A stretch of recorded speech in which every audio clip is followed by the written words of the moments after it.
അതിന്റെ അടിസ്ഥാനത്തിൽ പ്രവർത്തിച്ചുകൊണ്ടിരിക്കുന്ന ഒരു പ്രസ്ഥാനമാണ് ജമാഅത്തെ ഇസ്ലാമി. മാത്രമല്ല 24 സംസ്ഥാനങ്ങളിൽ ഇന്ത്യ ജമാഅത്തെ ഇസ്ലാമി പ്രവർത്തിച്ചുകൊണ്ടിരിക്കുന്നുണ്ട്. 24 സംസ്ഥാനങ്ങളിൽ ഏതാണ്ട് 10-15ഓളം ഭാഷകളിൽ വിശുദ്ധ ഖുർആൻ ഭാഷാന്തരം ചെയ്യപ്പെട്ടിട്ടുണ്ട്. പ്രാദേശിക ഭാഷകളിൽ ആളുകളുമായി സംവദിക്കുന്നുണ്ട്. കേരളത്തിലെ 14ഓളം ജില്ലകളിൽ ജമാഅത്തെ ഇസ്ലാമിക്ക് ഘടകങ്ങളുണ്ട്. നമ്മൾ മനസ്സിലാക്കേണ്ടത് ഈ 7 പതിറ്റാണ്ടിനിടക്ക് 24 സംസ്ഥാനങ്ങളിൽ ഈ 14 ജില്ലകളിൽ ജമാഅത്തെ ഇസ്ലാമിയുടെ പ്രവർത്തനങ്ങൾ ഞാൻ ഈ സൂചിപ്പിച്ചതിനപ്പുറത്ത് ഏതെങ്കിലും അതിന്റെ വാക്കിലോ അതിന്റെ പ്രവൃത്തിയിലോ അതിന്റെ സമീപനത്തിലോ അതിന്റെ നടപടിക്രമങ്ങളിലോ അതിന്റെ പ്രഭാഷണങ്ങളിലോ അതിന്റെ രേഖകളിലോ നാടിന്റെ സോഷ്യൽ ഫാബ്രിക്കിനെ ബലപ്പെടുത്താനല്ലാതെ, സഹവർത്തിത്വം നിലനിർത്താനല്ലാതെ, ആശയവിനിമയം ഉറപ്പുവരുത്താനല്ലാതെ, ആരോഗ്യകരമായ സംവാദം മതസാമൂഹ്യ ജനവിഭാഗങ്ങൾക്കിടയിൽ വളർത്തിയെടുക്കാനല്ലാതെ ജമാഅത്തെ ഇസ്ലാമിയുടെ ഭാഗത്ത് നിന്ന് ഉണ്ടായിട്ടില്ല എന്ന് നിങ്ങൾക്ക് കാണാവുന്നതാണ്. എന്നിരിക്കെയാണ് പലപ്പോഴും പ്രബലമായ ചില രാഷ്ട്രീയ പ്രസ്ഥാനങ്ങളുടെ എല്ലാം ഭാഗത്ത് നിന്ന് രാഷ്ട്രീയമായ തങ്ങളുടെ ചില താല്പര്യങ്ങൾ മുൻനിർത്തിക്കൊണ്ടുള്ള അപകടകരമായ സമീകരണങ്ങളൊക്കെ സംഭവിച്ചുകൊണ്ടിരിക്കുന്നത്. ഇപ്പൊ ഉദാഹരണമായിട്ട് ഭൂരിപക്ഷ വർഗീയതയും ന്യൂനപക്ഷ വർഗീയതയും സമാനമാണ്. ഭൂരിപക്ഷ വർഗീയതയെ എതിർക്കണമെങ്കിൽ ന്യൂനപക്ഷ വർഗീയതയെ എതിർത്തേ പറ്റൂ. നിങ്ങൾ ആലോചിച്ച് നോക്ക്, വേട്ടക്കാരനെയും അതുപോലെ തന്നെ ഇരകളെയും സമീകരിക്കുന്ന അപകടകരമായ പ്രവണതയാണ് ഇതുവഴി രൂപപ്പെട്ടു വരുന്നത് എന്ന് അവർ പലപ്പോഴും മനസ്സിലാക്കുന്നില്ല.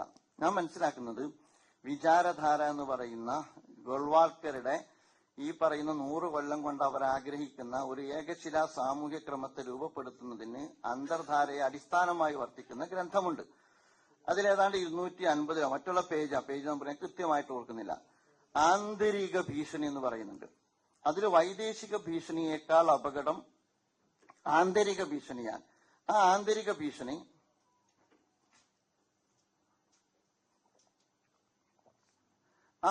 ഭീഷണി 1 മുസ്ലിങ്ങളാണ്, 2 ക്രിസ്ത്യാനികളാണ്, 3 കമ്മ്യൂണിസ്റ്റുകളാണ്. അതുകൊണ്ട് തന്നെ ഈ 3 വിഭാഗത്തെ വംശീയമായി ഉന്മൂലനം ചെയ്യുക എന്ന് പറയുന്നത് സംഘപരിവാറിന്റെ അജണ്ടയാണ്. ഏതെങ്കിലും ഒരു മതസംഘടന സമീപിക്കുമ്പോൾ ചിന്തിക്കേണ്ട ഒരു കാര്യമില്ലേ, കേരളത്തിൽ ഏതെങ്കിലും ഒരു മതസംഘടന അപരമതത്തെ അപരദർശനത്തെ ഇവിടെ നിന്ന് ആന്തരിക ഭീഷണിയാണ് അവർ ഉന്മൂലനം ചെയ്യണമെന്ന് എഴുതി വെച്ച ഏതെങ്കിലും ഒരു സംഘടന കേരളത്തിലുണ്ടോ? ഏതെങ്കിലും ഒരു മുസ്ലിം സംഘടന ഇന്ത്യയിലുണ്ടോ? എങ്ങനെയാണ് ഇത് വിചാരധാരയിൽ എഴുതി വെച്ച് അതിന്റെ അടിസ്ഥാനത്തിൽ വംശീയ ഉന്മൂലന പദ്ധതി നടപ്പാക്കാൻ വേണ്ടി നിയമനിർമ്മാണം നടത്തി അത്തരം വംശീയ ഉന്മൂലന പദ്ധതികൾ ഇന്ത്യയിൽ നടപ്പാക്കിക്കൊണ്ടിരിക്കുന്ന സംഘപരിവാറും അതോടൊപ്പം തന്നെ അതിൽ ഇരകളാക്കപ്പെടുന്ന മുസ്ലിം കമ്മ്യൂണിറ്റിയും സമീകരിക്കപ്പെടുന്നത്? നിങ്ങൾ ആലോചിച്ച് നോക്കൂ, ബുൾഡോസർ രാജ് നടപ്പാക്കിക്കൊണ്ടിരിക്കുന്ന യോഗി ആദിത്യനാഥിനെ വിമർശിക്കണമെങ്കിൽ, അതുപോലെ തന്നെ വഖഫ് പ്രൊജക്ടിലൂടെയും മറ്റു പല നിയമനിർമ്മാണത്തിലൂടെയും മുസ്ലിം കമ്മ്യൂണിറ്റിയെ ഉപദ്രവിച്ചുകൊണ്ടിരിക്കുന്ന നരേന്ദ്രമോദിയെ വിമർശിക്കണമെങ്കിൽ, NRC ഉൾപ്പെടെ അത്യന്തം അപകടകരമായ പദ്ധതികൾക്ക് നേതൃത്വം കൊടുക്കുന്ന അമിത്ഷയെ വിമർശിക്കണമെങ്കിൽ, തൊഗാഡിയമാർ വർഗീയ വിഷം ചീറ്റുമ്പോൾ അതിനോട് വിയോജിക്കണമെങ്കിൽ കേരളത്തിലെ പ്രബലമായ ഒരു രാഷ്ട്രീയ പാർട്ടിക്ക് മൈനോറിറ്റിയുടെ കൂടി നെഞ്ചത്ത് കയറേണ്ടതുണ്ട്. മൈനോറിറ്റിയിൽപ്പെട്ട പ്രത്യേകിച്ച് വിശേഷിച്ച് ജമാഅത്തെ ഇസ്ലാമിയെ കുറിച്ച് കൂടി സമീകരിക്കേണ്ടതുണ്ട് എന്ന് പറയുന്നതിന്റെ യുക്തി എന്താണ്? ഒരു വർഗ ബഹുജന സംഘടന ഇത്ര അപകടകരമായ ഒരു വർഗീയ ധ്രുവീകരണ സമീപനം സ്വീകരിക്കുന്നത് എന്തുകൊണ്ടാണ്? ഞാൻ പറയുന്നത്, യഥാർത്ഥത്തിൽ ഞാൻ ആഗ്രഹിക്കുന്നത്, എല്ലാവരും ആഗ്രഹിക്കുന്നത് കേരളം ഇടതുപക്ഷം കൂടിയുള്ള കേരളമാകണമെന്നാണ്. ഇടതുപക്ഷമില്ലാത്ത കേരളം നമ്മൾ ഒരിക്കലും ആഗ്രഹിക്കുന്നില്ല. ഇടതുപക്ഷവും UDF-ഉം LDF-ഉം ഉള്ള കേരളമാണ് കേരളത്തിന്റെ മതേതര സന്തുലിതത്വം നിലനിർത്തുന്നിടത്ത് സുപ്രധാനമായ ഘടകം എന്ന് പറയുന്നത്. രാഷ്ട്രീയ വിയോജിപ്പുകൾ CPM-നോടുണ്ടാകാം, അതുപോലെ തന്നെ കോൺഗ്രസിനോടുണ്ടാകാം, മുസ്ലിം ലീഗിനോടും ഒക്കെ ഉണ്ടാകാം.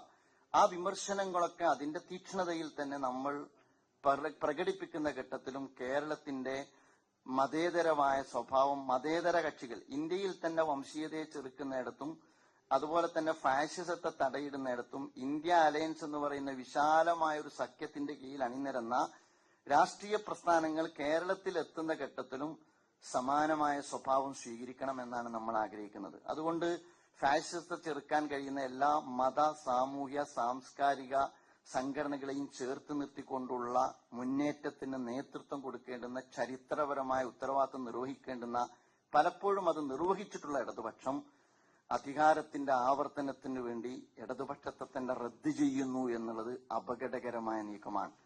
CPM-നെ റദ്ദ് ചെയ്യുന്നത്, ഇടതുപക്ഷത്തെ റദ്ദ് ചെയ്യുന്നത് ഇടതുപക്ഷമാണ്. അത് ഇടതുപക്ഷ സുഹൃത്തുക്കൾ ഗൗരവത്തിൽ ആലോചിക്കണം.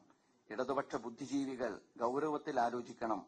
ഇടതുപക്ഷത്തിന്റെ സഹയാത്രികർ ഗൗരവത്തിൽ ആലോചിക്കണം. കേരളം ഇടതുപക്ഷമില്ലാത്തൊരു കേരളത്തെ അല്ല ആഗ്രഹിക്കുന്നത്.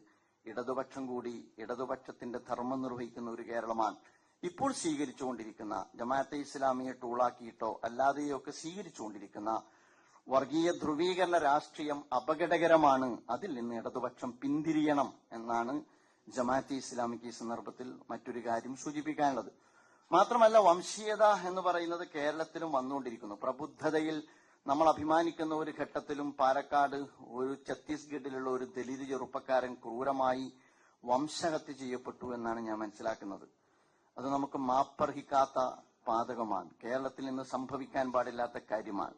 അദ്ദേഹത്തോട് ചോദിച്ചു ബംഗ്ലാദേശിയാണോ, അദ്ദേഹത്തിന് ആണെന്നോ അല്ലെന്നോ പറയുന്നതിന് മുമ്പ് അദ്ദേഹത്തിന്റെ ശരീര